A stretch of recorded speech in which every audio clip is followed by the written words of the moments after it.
Só situando o pessoal da internet, né, para, de novo, falar aqui.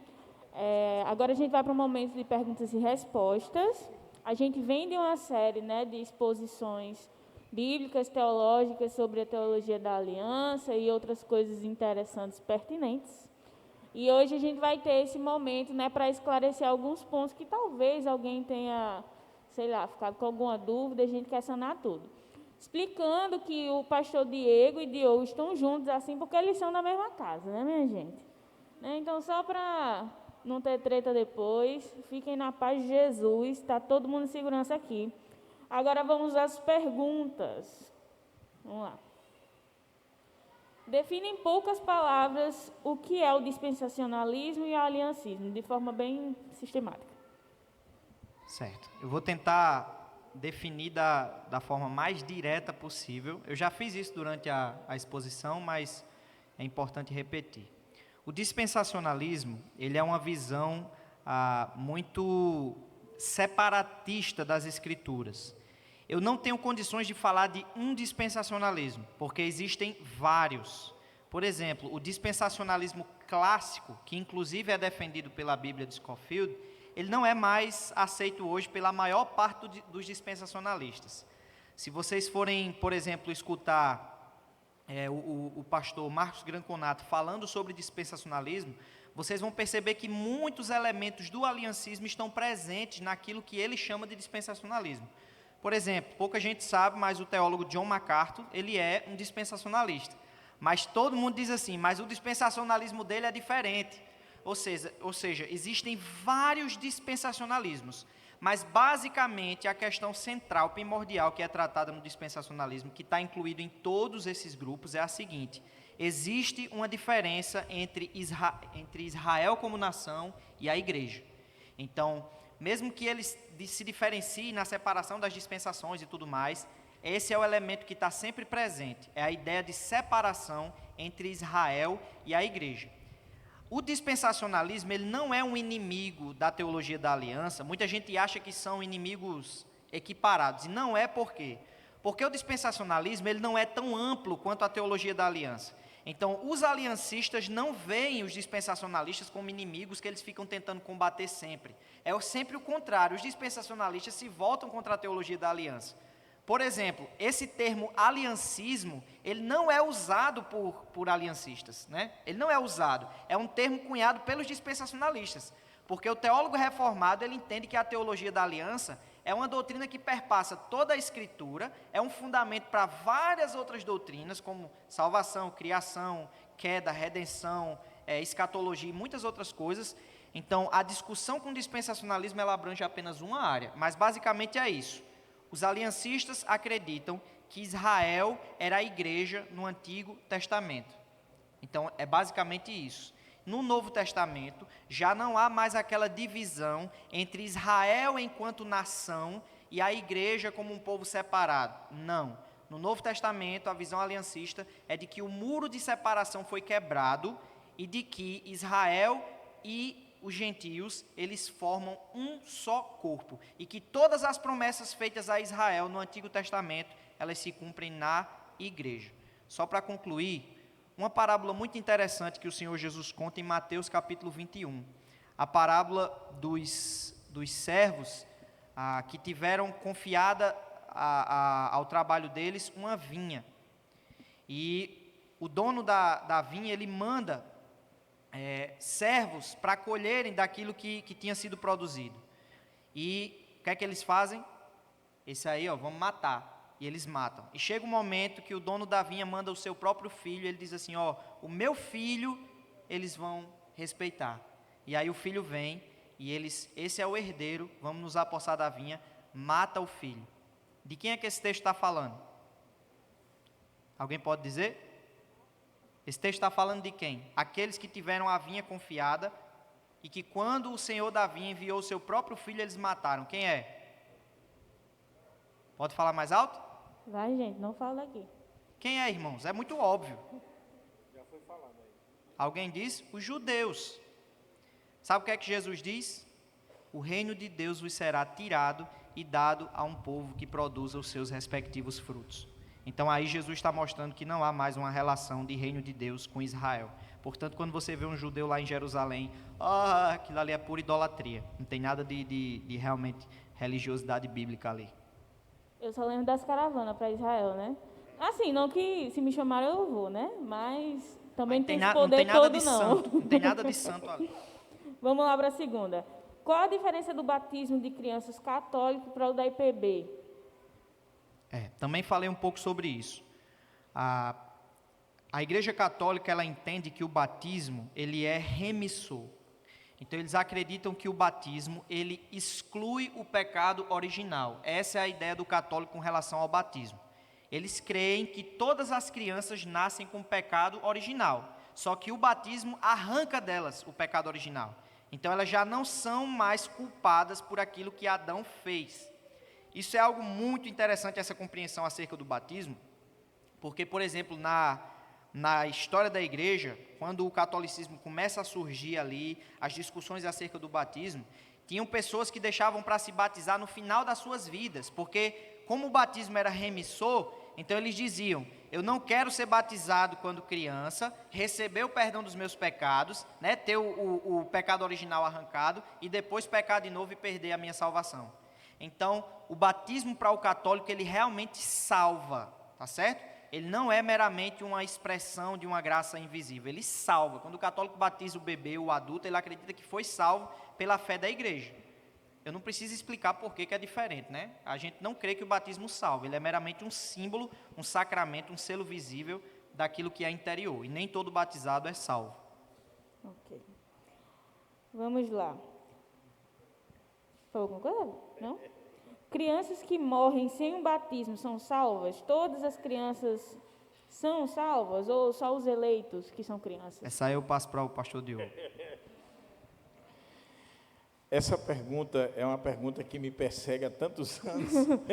Todo de frente com regra. Logo parece. essa, Diego vai passar para mim. Mas, veja bem, os próprios reformados, eles se dividem quanto a essa questão. Existem pastores reformados, calvinistas, que eles entendem que toda criança que morre, né, a criança que morre, é claro, na infância, elas são salvas. De alguma forma elas são salvas, e de uma forma misteriosa elas morreram e elas são salvas, e é assim que eles defendem. Outros entendem que as crianças que são salvas são as crianças eleitas, aquelas que foram eleitas. É uma discussão muito grande, inclusive em relação aos nossos símbolos de fé, e eu tenho uma posição de que são salvas as crianças eleitas, por entender que a eleição ela é antes da fundação do mundo. Deus já nos escolheu em Cristo para a salvação, mas respeito e não tenho nenhum preconceito para com aqueles que acreditam que todas as crianças que morrem, elas são salvas. Deixa eu contar. Aqui na nossa igreja nós já tivemos uma discussão muito grande sobre isso uma vez, e em outras igrejas essa pergunta realmente é uma pergunta difícil. Eu vou contar uma história relacionada a isso, de uma vez que meu pai ficou bem constrangido. Foi quando o pastor Hernandes veio aqui para Pirangi. Isso foi há uns 4 anos atrás. 4, 5 anos atrás. E aí a gente vinha conversando no carro. E aí o pastor Hernandes defendeu que todas as crianças que morrem são salvas. Ele defende isso. E ele tem um argumento para isso. Ele acredita que se Deus permitiu que aquela criança fosse morta, é porque Deus tinha o plano de salvá-la. Então, basicamente, esse é o argumento. Ele é muito mais profundo do que isso, mas basicamente é isso. Só que foi bem constrangedor, porque eu usei um argumento com ele, que eu disse assim, pastor, então o maior avivamento da história da igreja foi quando Herodes mandou matar todas aquelas criancinhas de 2 anos para baixo. Era o maior evangelista. Ele foi o maior evangelista da Bíblia, foi Herodes, né? Mandou matar todos, foi tudo salvo. E outra coisa, o que é que você quer de mais precioso para o seu filho? É que ele seja rico ou que ele seja salvo? Isso é uma questão importante. O que é mais importante para você, a sua salvação ou a salvação do seu filho? Para mim é mais importante a salvação da minha filha, sendo bem sincero. Se eu pudesse tirar minha salvação e dar para minha filha, eu daria. Só que, de acordo com esse argumento, tem uma possibilidade de você salvar seu filho. Eu não vou dizer qual é. Essa discussão Mas foi tão... você entende a implicação perigosa? Eu não sei se meu filho vai ser salvo ou não. Aí, essa teologia basicamente está dizendo assim, aborte é a garantia. Essa discussão foi tão difícil que era 3 horas da manhã, indo levar o pastor Hernandes no aeroporto, e eu tive que ficar calado, porque eu não podia ficar nem de um lado nem do outro nessa hora, né? Mas, assim, não é um tema simples, como eu disse, tem teólogos de renome, não é só o pastor Hernandes, outros teólogos que defendem que as crianças que morrem, elas são salvas. E outros teólogos calvinistas, interpretando a Escritura também de uma forma calvinista, que entendem que não, que só as eleitas são salvas. Eu estou nesse grupo. Se as crianças são batizadas, por que não participar da Santa Ceia, que é um santo sacramento? Posso responder? Primeiro que as crianças, e também na própria Igreja Reformada, existem 2 posições relacionadas a isso. Existem alguns que dizem que não há problema da criança participar. A primeira situação é física, né? Como é que um bebezinho vai comer pão e tomar vinho? Esse é o primeiro problema. Então, ele tem uma impossibilidade física ali, né? Mas alguns defendem que a partir do momento em que a criança ela tem condição de comer do pão e beber do vinho, ela já deve ser incluída nisso, porque ela faz parte da igreja. Outros vão dizer que não. Eu sigo a linha que não, e eu vou explicar o porquê. Diferentemente do batismo, a ceia do Senhor é muito claro no Novo Testamento que ela exige reflexão por parte daquele que participa. Então, eu não defino uma idade, mas eu entendo que é dever do pai descobrir com relação ao seu filho quando ele terá condições de participar. Na minha visão, por exemplo, Joel, uma criancinha como Joel, já tem condições de participar da ceia. Porque Joel demonstra claramente que ele compreende que foi salvo pela graça de Cristo Jesus, pelo sacrifício de Cristo. Então, ele compreende. Por mais que seja uma compreensão infantil, ele compreende. É dever dos pais tratar com ele, meu filho, olhe, você precisa ter compreensão disso. No Antigo Testamento, com relação à Páscoa, há uma passagem que diz assim: quando o teu filho vier e lhe perguntar, pai, o que são essas ordenanças, esses mandamentos que o Senhor nos deu para cumprir? Então, eu poderia usar esse exemplo bíblico e dizer aos pais, vai chegar uma hora que seu filho vai lhe fazer essa pergunta. Pai, por que é que vocês comem desse pão, vocês bebem do vinho, e eu não participo? Eu também não sou parte da igreja? Então, essa é a hora de você sentar com ele, explicar, e eu não vejo impedimentos da criança que compreende o evangelho participar, porque ela é membro da igreja. Agora, se não houver compreensão, eu acho que não deve participar, porque é o único sacramento bíblico ali que exige reflexão da parte daquele que participa. Eu, pequena, já meti a mão, né? Peguei o vinho lá do pão, comi, não quis nem saber. Mas, crianças, não façam isso. Alguém aqui na igreja tem alguma pergunta a fazer? Levanta a mão. Não. Tenha vergonha não, irmãos. Pode fazer. Marinho. Vai chegar o microfone, Marinho. Aguarda a tua vez, irmão. Graça e paz. Tá alto, né? Grosso. Eu vou ser mais objetivo nas respostas, tá, irmãos? Para a gente... Durante a pregação, você falou a respeito de apresentação, né? Apresentação na igreja e tudo mais. E um dos argumentos que é dito é que Jesus foi apresentado no templo quando tinha 10 anos, quando era no início, na infância, né? E ele não há relatos de ele ter sido batizado no Evangelho. Como é que a gente trata disso? Que ele foi circuncidado. É isso. Como é que a gente trata dessa questão da apresentação? Porque é um dos argumentos que é utilizado para não batizar, mas sim apresentar. Jesus também teve 2 rolinhas e 2 pombinhos sacrificados no nascimento dele ali. É para fazer isso hoje? Mas aí não responde a questão. Eu acho que é né? muito simples. Nós estamos ali no contexto da antiga dispensação ainda. Ali existem sacrifícios sangrentos que estão sendo executados. Jesus foi batizado? Não, porque ainda estava em voga a circuncisão. Não tinha como ele ser batizado se o batismo substitui a circuncisão, se era algo que viria depois. Jesus foi batizado por João Batista, certo? Mas o batismo de João é diferente, nós sabemos que é diferente, não em significado, mas o batismo de João era um batismo ainda da antiga aliança, que apontava para o que viria. Até o ministério de João Batista, a promessa é de que o reino de Deus viria.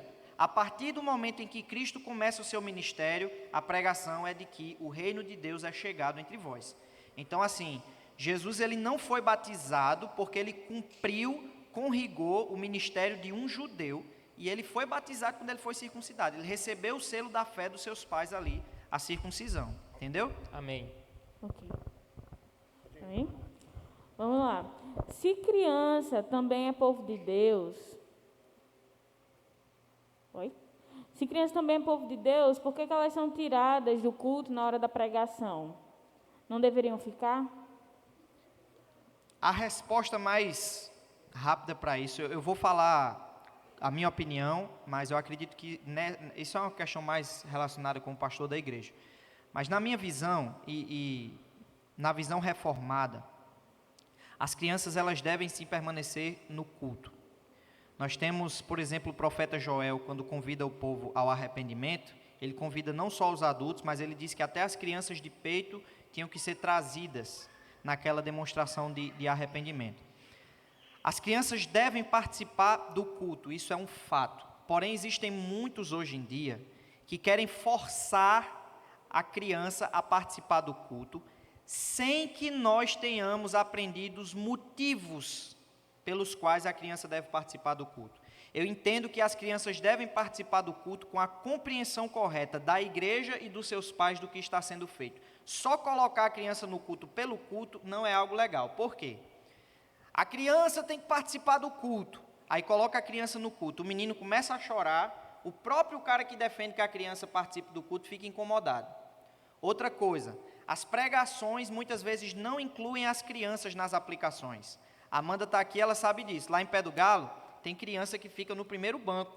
E a pregação é quase que inteiramente feita de uma forma que elas compreendam. E tem momentos em que eu digo, você aqui, criancinha que está aqui, que está na escola, que está no relacionamento, eu sempre aplico a pregação para elas e elas ficam com olhões esbugalhados assim. O simples fato da criança estar no culto não significa nada. Eu vou dar um exemplo. Uma vez eu perguntei lá na igreja se todo mundo era pecador.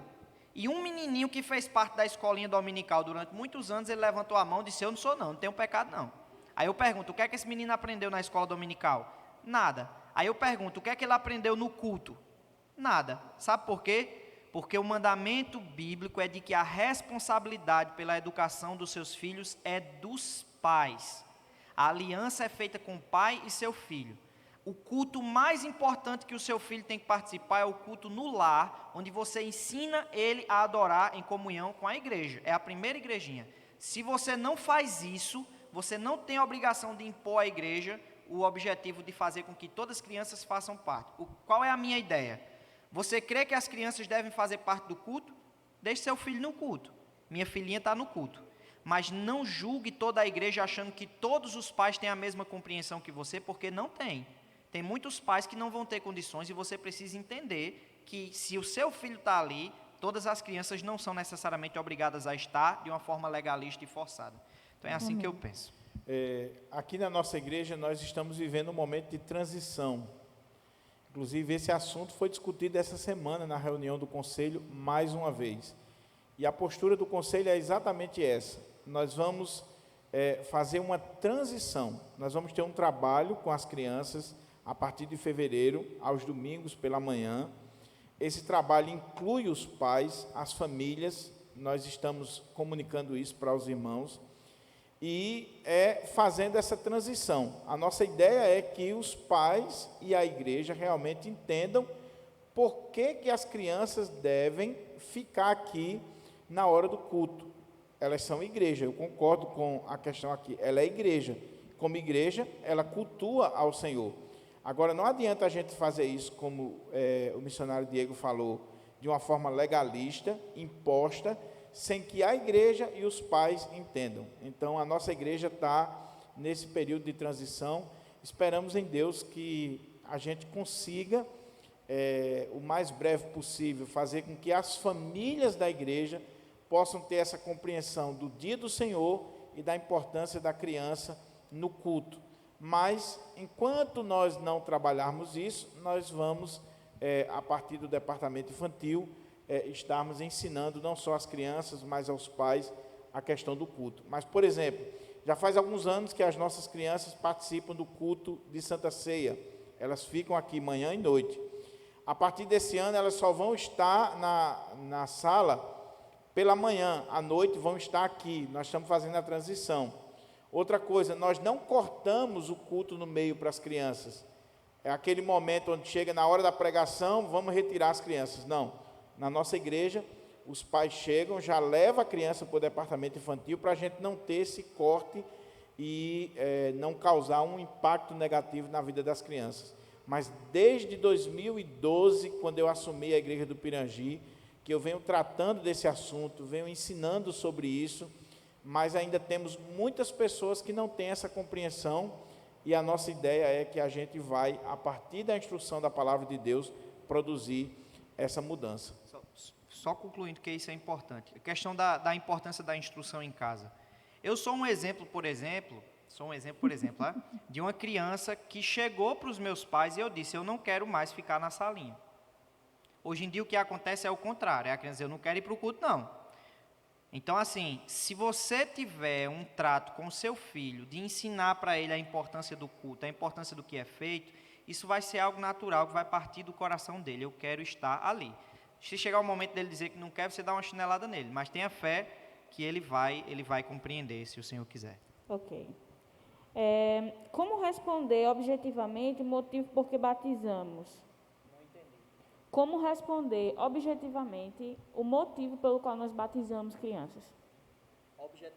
Objetivamente. Nós batizamos crianças porque nós entendemos que Israel e igreja não são alianças diferentes. A mesma coisa que é prometida a Israel, vocês serão para mim um povo eleito, uma nação santa, um sacerdócio real, lá em Êxodo capítulo 19, é dito por Pedro com relação à igreja, o que mostra que é a mesma aliança. As crianças sempre fizeram parte da aliança, não há nenhuma passagem da Escritura que diga que elas não fazem mais parte, por isso que nós batizamos os nossos filhos, basicamente. Perfeito. Você citou Atos 2, né, hoje na pregação. Esse trecho não se refere à promessa de Joel sobre o derramar do Espírito? A promessa de Israel do derramamento do Espírito é a mesma promessa da justificação pela fé em Cristo. Não são promessas distintas, as duas estão unidas na mesma coisa. Se você olhar para a pregação de Pedro, você vê que há dois elementos ali na pregação dele. O elemento é a profecia de Joel como sendo a explicação do que estava acontecendo ali das línguas, mas há também o elemento em que ele argumenta, por exemplo, a ressurreição de Cristo. Ele fala que há um salmo que diz, tu não permitirás que o teu servo sofra decomposição. Ele fala da ressurreição de Cristo. Então, para Pedro não havia separação entre as duas coisas. Nós não acreditamos que há separação entre conversão e derramamento do Espírito Santo naquele sentido. Sim, certo. De que forma pais aliancistas podem ser consolados ao verem filhos desviados? Aliás, neste caso, necessariamente é culpa dos pais? Existe uma diferença entre culpa e responsabilidade. Vou dar um exemplo básico aqui. Quando você induz alguém a pecar, é culpa sua, porque você induziu. Mas, por exemplo, um militar que tem um subordinado, e aquele subordinado vai e faz uma besteira, é culpa do líder? Não. Mas é responsabilidade dele? É. Quem vai ter que arcar com as consequências é o líder. Biblicamente falando, o responsável pelo filho é o pai. Os responsáveis pelo filho são o pai e a mãe. E o marido, essa obrigação cai sobre o marido de uma forma ainda maior, porque ele é responsável não só pelo seu filho, como pela sua esposa. Então, sendo bem objetivo aqui agora na minha resposta. Meu irmão, não é culpa sua se o seu filho, ainda debaixo do seu poder, se desvia. Mas é responsabilidade sua, sim. Por quê? Porque é sua responsabilidade levar o seu filho para a igreja enquanto ele está debaixo da sua autoridade. Se o seu filho mora na sua casa, come da sua comida, está debaixo da sua autoridade, e você deu a ele essa capacidade de dizer, eu não vou para a igreja, você não tem domínio sobre o seu filho. Agora, Você educou seu filho na igreja, ele ganhou a sua independência e se desviou. É responsabilidade do pai? Não mais. Eu me casei, sou casado com a minha esposa. Os erros que eu cometo hoje são responsabilidade da minha mãe e do meu pai? Não, eles não têm nada a ver com isso. A responsabilidade cai inteiramente sobre mim. Mas se durante o ministério dos meus pais, de me educar, de cuidar de mim, de serem autoridade sobre a minha vida, eu tivesse me desviado, era obrigação deles me disciplinar. E eu dou graças a Deus pela cintura usada que eu levei. Se você não tem condição de dar uma cintura usada boa no seu filho para que ele entenda a importância da igreja, aí é problema de cada um. Certo. A gente perguntou agora há pouco sobre as crianças serem retiradas. Elas não sendo retiradas, elas podem participar de toda a liturgia do culto, louvor, elas podem fazer parte assim? Elas devem. Muito bem. Olha. Só uma observação nesse sentido. Esse é outro ponto fundamental, meus irmãos. As crianças, como elas são igreja, povo de Deus, e elas estando no culto, elas devem fazer parte do culto, participar de tudo. É claro que existem algumas circunstâncias que elas não vão poder exercer. Por exemplo, você não vai colocar uma criança para pregar. Hoje existe o fenômeno aí dos pregadores mirins, mas eu acho uma irresponsabilidade. Agora, você deve incluir as crianças para louvar o Senhor, ler um texto bíblico, participar do culto. As crianças, elas são igreja. Então, quando você vai, não é só manter a criança no templo, mas incluir a criança na liturgia do culto. Então, isso é muito importante. Agora, com os devidos cuidados, a responsabilidade de pregação, por exemplo, é do pastor da igreja, do ministro da palavra. É claro que você não vai botar uma criança para dirigir um culto, ou o culto infantil, não. Agora, não significa dizer que a gente não possa ter um coral de criança, que as crianças não possam ler a Escritura, que as crianças não tenham uma Bíblia para acompanhar. Tá certo? Certo. Última pergunta, gente. Posso chamar de herege quem não crê no batismo infantil e na doutrina da aliança? Com certeza. Com certeza não. Brincadeira. Não. Os nossos irmãos, inclusive dispensacionalistas, não podem ser chamados de hereges. Herege é quem nega uma doutrina fundamental para a nossa salvação. É quem nega uma doutrina fundamental da fé cristã. Se você conversar com um credobatista, com um pedobatista, com um dispensacionalista sobre como o homem é salvo, ele vai dizer que o homem é salvo pela fé em Jesus Cristo. A única discussão é secundária com relação às crianças. Nós, reformados, acreditamos que a doutrina do batismo infantil é muito importante e vemos nisso um mandamento bíblico. Então, nós acreditamos que esses irmãos estão cometendo um grande erro, um erro muito grande. Mas isso não significa que eles não são salvos, muito menos que eles sejam hereges. Meus irmãos, é importante isso que o missionário Diego está dizendo, porque a gente tem que saber dividir o que é heresia e o que é erro.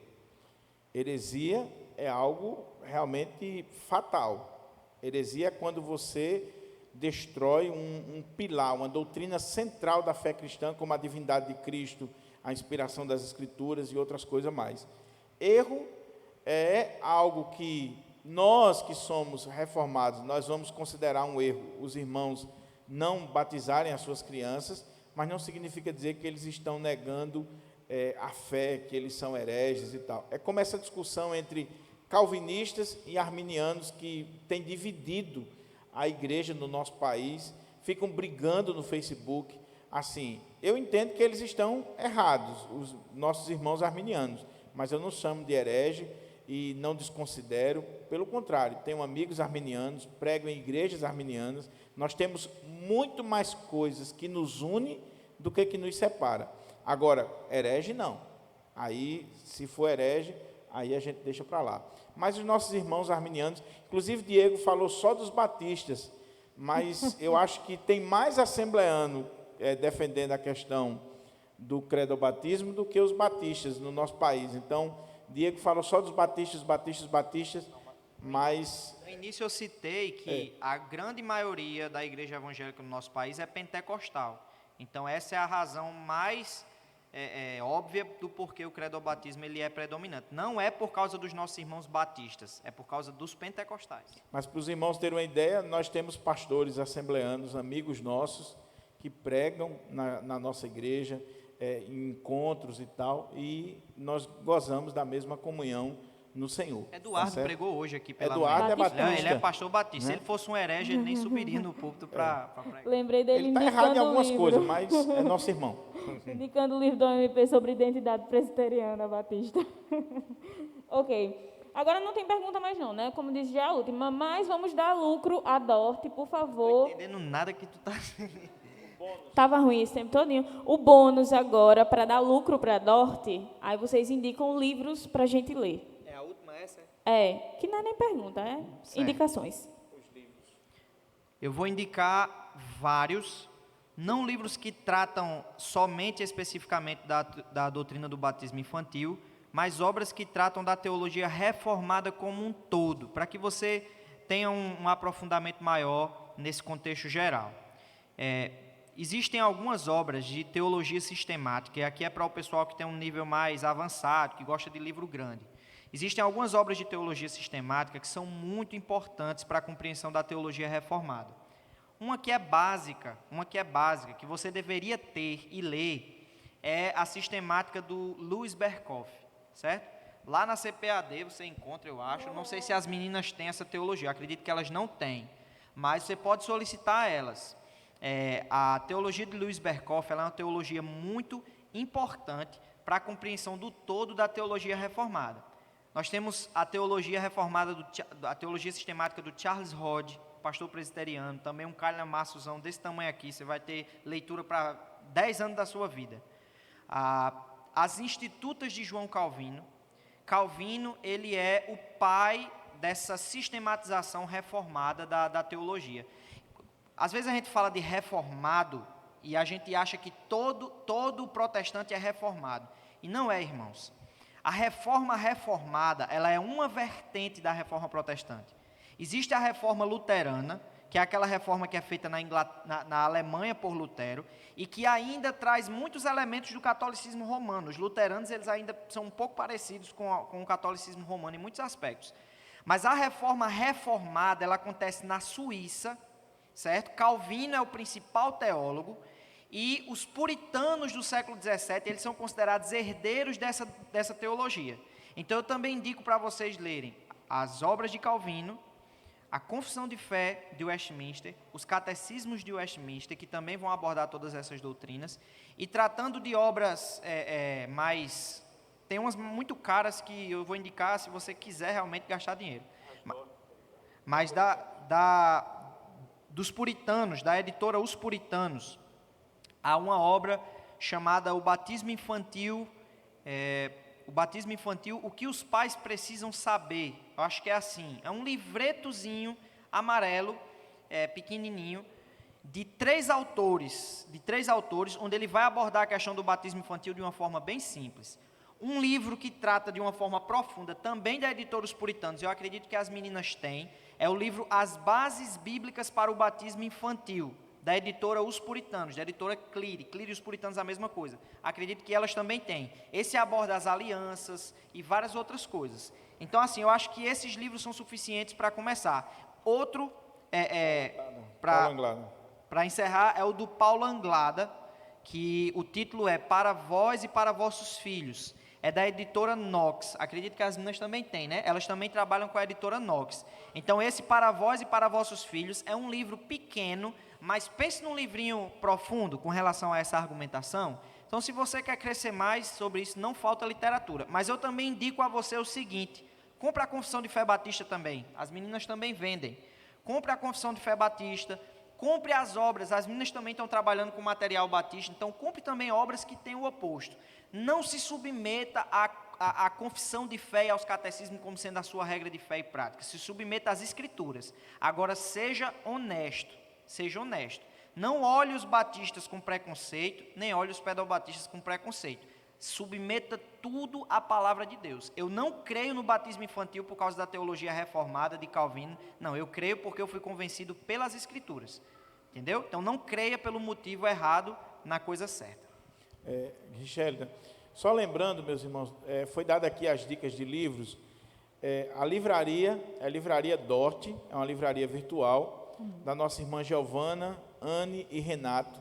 São jovens aqui da nossa igreja, estudantes e que vivem da venda de livros. Então você pode ir no Instagram, no Facebook, Livraria Dort, e você pode pedir os livros que quiserem lá. Elas mandam deixar na sua casa, é claro, você pagando, tá bom? Quem quiser mais indicação, entra aí no meu WhatsApp, pode falar comigo que eu vou estar lhe ajudando de acordo com a sua necessidade mais básica. Ok. Pronto. Pastor, ora para a gente encerrar e todo mundo para casa em paz. Amém.